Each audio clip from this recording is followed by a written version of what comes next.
ABP നേതാവ് ശ്രീ ശ്യാംരാജ് കൂടി നമുക്കൊപ്പം ചേരുന്നുണ്ട്. ശ്രീ ശ്യാംരാജ്, ഇത് ക്യാമ്പസുകൾ നമ്മുടെ നാട്ടിൽ ഇങ്ങനെ അതിക്രൂരമായ ആക്രമണങ്ങൾക്കൊക്കെ വിധേയമാകുന്നു.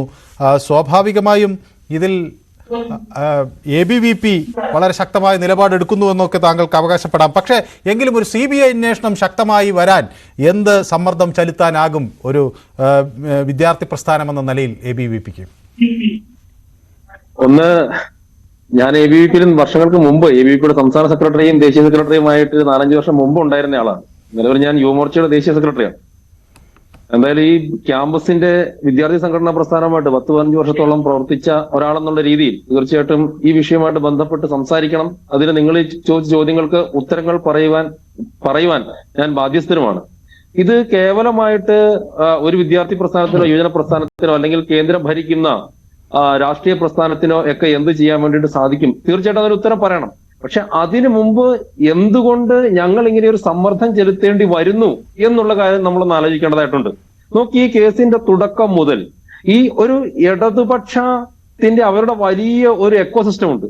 ആ എക്കോസിസ്റ്റം പൂർണ്ണമായിട്ട് സിദ്ധാർത്ഥനെ പോലെയുള്ള ആളുകളെ കൊല ചെയ്യാനും ആ കൊലപാതകത്തില് വളരെ സന്തോഷം കണ്ടെത്താനും അതിനുശേഷം അതിനെ മൂടി വയ്ക്കാനും മനഃപൂർവ്വമായിട്ടുള്ള വലിയ ശ്രമങ്ങൾ നടത്തിയിട്ടുണ്ട്. അത് കേവലം ഒരു വിദ്യാർത്ഥി പ്രസ്ഥാനമോ അല്ലെങ്കിൽ വിദ്യാർത്ഥി പ്രസ്ഥാനത്തിലുള്ള ക്യാമ്പസിലെ ആളുകൾ മാത്രമല്ല.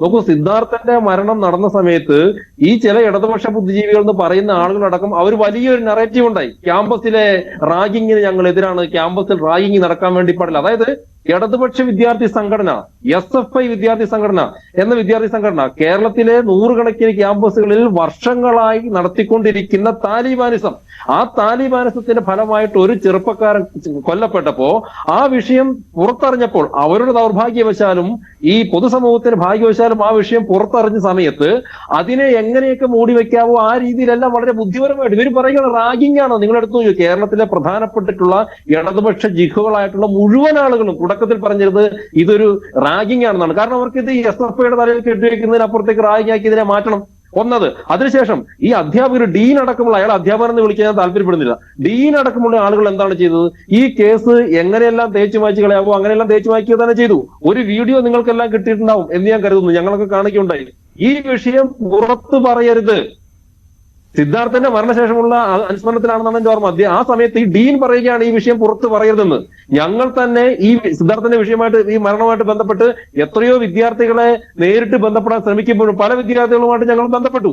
അപ്പോൾ അവരൊക്കെ പറയുന്നു ഞങ്ങളുടെ പേര് നിങ്ങൾ പുറത്തു പറയരുതെന്നാണ്. കാരണം പുറത്തു പറഞ്ഞ ഒരു പക്ഷെ നാളെ അവർക്കും സിദ്ധാർത്ഥന്റെ അതേ വിധിയായിരിക്കും നടക്കാൻ വേണ്ടിയിട്ട് പോകുന്നത്. ഇനി ഇതിനകത്തെ കാതലായിട്ടുള്ള കാര്യം എന്ന് പറയുന്നത് എങ്ങനെ ഈ CBI അന്വേഷണം അട്ടിമറിക്കപ്പെട്ടു, അവിടെയാണ് പ്രശ്നം. നോക്കൂ, മുഖ്യമന്ത്രി, കേരളത്തിന്റെ മുഖ്യമന്ത്രി, ഇന്ത്യയിലെ പ്രധാനപ്പെട്ടിട്ടുള്ള ഒരു ഇടതുപക്ഷ നേതാവ്, കമ്മ്യൂണിസ്റ്റ് നേതാവ്, മാർക്സിസ്റ്റ് നേതാവ്, ആ വ്യക്തി ഈ കൊല്ലപ്പെട്ട സിദ്ധാർത്ഥന്റെ പിതാവിനോട് CBI അന്വേഷണം ഉറപ്പ് കൊടുക്കുകയാണ്. ഇടതുപക്ഷ ഒരു തുടർച്ചയെന്നുള്ള ഇടതുപക്ഷത്തിന്റെ ജിഹുകളല്ല ഇതെല്ലാം കൊണ്ടാടി.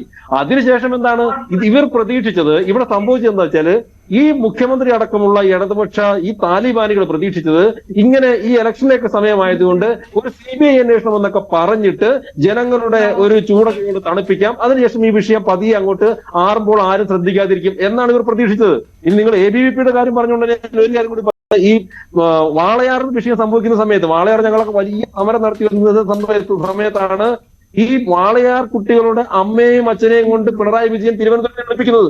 സാധാരണപ്പെട്ട പാവപ്പെട്ടവരായിട്ടുള്ള നിരക്ഷരായിട്ടുള്ള അവർ നീതി ലഭിക്കുമെന്ന് വിചാരിച്ചിട്ട് തിരുവനന്തപുരത്ത് പോയി പിണറായി വിജയന്റെ കാല് പിടിപ്പിച്ചു. പിണറായി വിജയന്റെ കാല് പിടിച്ച അച്ഛനും അമ്മ ഇപ്പോൾ നിങ്ങൾക്ക് ഗൂഗിളിൽ ആ ഫോട്ടോകളുണ്ട്. എന്നിട്ട് ആ കുട്ടികൾക്ക് നീതി കിട്ടിയോ? അപ്പൊ അവിടെ പ്രതികൾ ആരായിരുന്നു? കമ്മ്യൂണിസ്റ്റ് പാർട്ടിയുടെ നേതാക്കന്മാര്. ഇനി മധുവിന്റെ ആൾക്കൂട്ട കൊലപാതകം എടുത്ത് നോക്കൂ. മധുവിന്റെ ആൾക്കൂട്ട കൊലപാതകത്തിന്റെ പ്രതിയെ ബ്രാഞ്ച് സെക്രട്ടറി ആക്കിയതാണ് ഈ കമ്മ്യൂണിസ്റ്റ് ഞാൻ ശ്യാംരാജിലേക്ക് തിരിച്ചു വരാം. ശ്യാംരാജിന്റെ ഓഡിയോയിൽ ഒരു ചെറിയ പ്രശ്നം വന്ന്